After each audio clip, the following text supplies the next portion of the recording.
Hello and welcome to the Homework Help Show. As usual, my name is Cath and today we are going to be providing you with some really great academic content to enhance your student life. So today I really wanted to get into some specifics about academic writing and how you can work to improve your academic writing. So more specifically, I'm just going to bring up what we will discuss today, and it is actually a really interesting topic.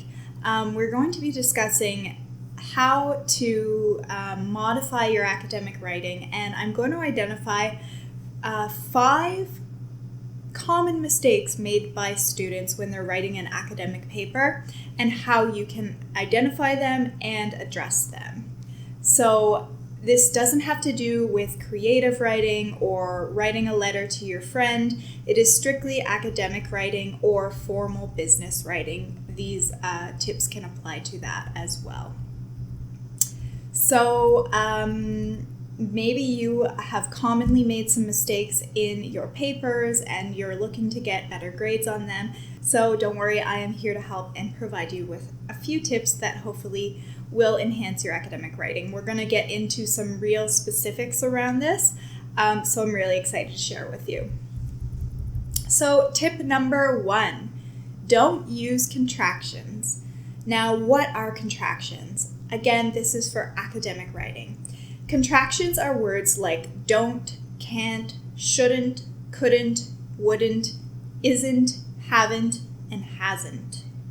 So these are the shorter forms of words like do not, cannot, could not, would not, should not, is not, have not, and has not. It is better to write out the word in full within your academic paper or in your business writing because it just looks more professional.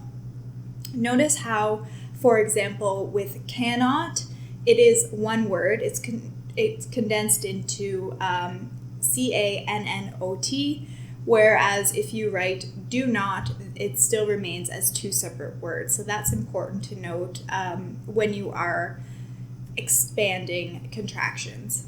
This is a really important one because it's something that can really slip your mind when you're writing an academic paper, and it's really important to be attentive to using contractions throughout your paper. So always make sure that you go over your paper before you hand it in and make sure that you are not using contractions before you hand it in, because this is one that professors really do not like. It makes your writing seem a little bit too kind of easygoing and colloquial. So make sure you are avoiding using contractions, expand those words, and sound more professional. So tip number 2 is avoid there are or there is. This might seem like a strange one, but let me explain. So why do we avoid there are or there is? When we write, we don't want our sentences to be too wordy or convoluted. We want our sentences to be concise and to the point. So when we use there are, it adds extra words that really don't need to be there. They're kind of redundant and they're not required. So let me give you a couple of examples of this. There are adds extra words. So for example, there are many issues that politicians face daily. So that's adding a little bit of time and words to your point. You really don't need there are at the beginning of the sentence. Instead, you could just write politicians face many issues on a daily basis. Much more simple, much more to the point. Let's do another example. There are many developments that the UN supports. So again, we have there are at the beginning of the sentence. We really don't need that. It kind of clutters the sentence up. We would much rather say the UN supports many developments. So as you can see, shortening those sentences and making them much more concise is much better and much more straightforward, and that is going to get you many more points in your essay. So tip number 3 is avoid words like really, very, a lot, and so. So the reason for this is that it weakens your writing when you're using these words. You really do not need to use these words. When you use some of these words, it makes your writing not as strong. So it makes it come across as a little bit more amateur, and you really don't need to use these words. They're really unnecessary, and they don't add anything to your writing. And I know I just used the word really. So let's look at an example. Many people think cooking is hard. Instead of using, let's start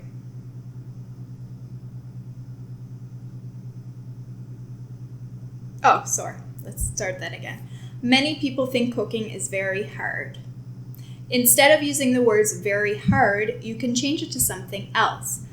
Maybe the word difficult. So let's say many people think cooking is difficult.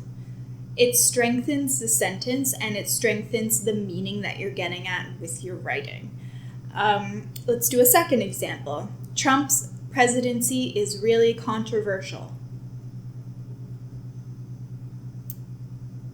If you want this sentence to be a bit stronger, take out the word really, because the word controversial stands alone. It is a strong word in and of itself. So to strengthen that sentence, you will want to say, Trump's presidency is controversial. Let's do another example. A lot of the boys like to play soccer. So the word a lot weakens the sentence. Instead of a lot, we can use many. Many of the boys like to play soccer.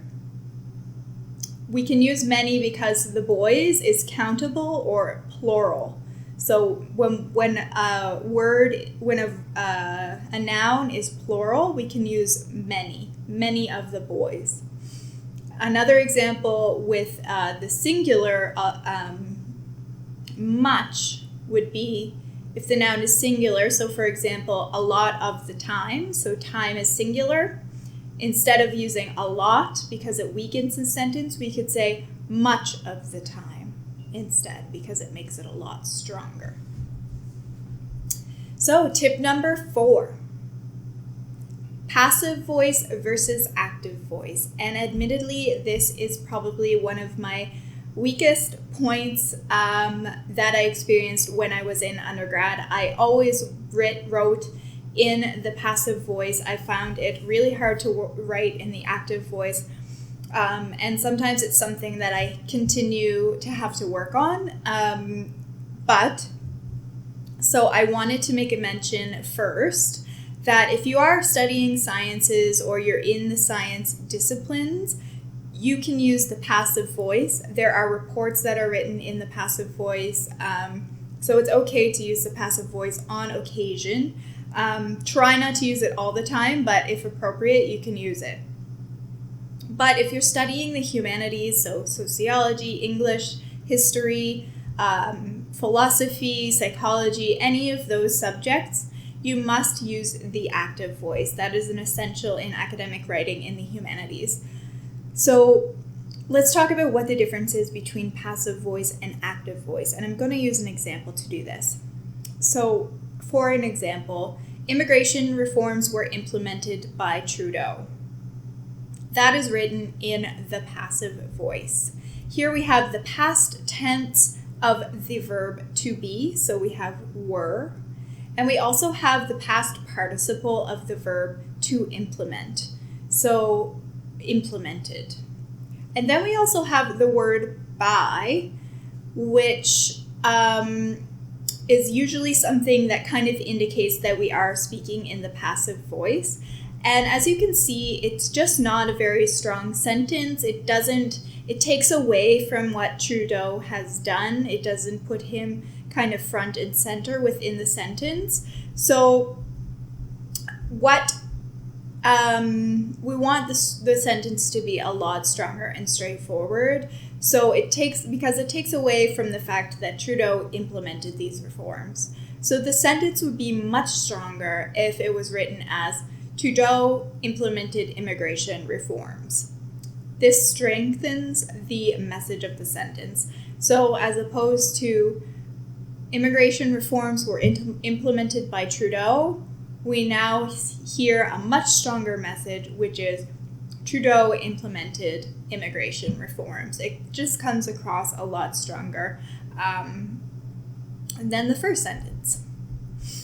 So we are finally at our last tip number 5, and it kind of goes along with the rest of the tips, which is use strong verbs. So there's a difference between strong verbs and weak verbs. Let's do another example. A weak verb is, he gave assistance to my friend. So here we're using the word gave with the noun assistance. As you can see, the word assistance can be actually used as a verb. So a stronger way to say this would be, he assisted my friend. It's much more direct and much more straight to the point. And the verb is much stronger. You get a stronger sense of what the writer is trying to say when they're using that type of verb. So the difference between these two sentences is that the word assistance in the first sentence is a noun, as I noted, with the word gave before it, which is a verb. So that is a weaker verb. Anytime you see two words like that, a verb and then a noun, but the noun can be made into a verb, you're going to want to make that noun into a verb, and it's going to make your sentence a lot stronger and much more direct. So that is actually it for this week. I hope that this session was of benefit. I really enjoyed preparing it for you, and I hope this helps your academic writing in the future. If you're interested in connecting with us here at Homework Help, please visit us on Facebook, LinkedIn, Instagram, Google+. This video will be on YouTube. We also write blogs on Medium, on student lifestyle, and other academic tips. And we will also be streaming this on SoundCloud, Anchor, iTunes, Apple Podcasts, and Google Play Music for your listening pleasure. So if you didn't have a chance to catch us on Instagram Live, or if you're not into YouTube, please check us out on those other channels. All you have to do is search Homework Help Global and you will be able to find us. This was the Homework Help Show. I'm Cath. Thank you so much for joining me, and have a great week.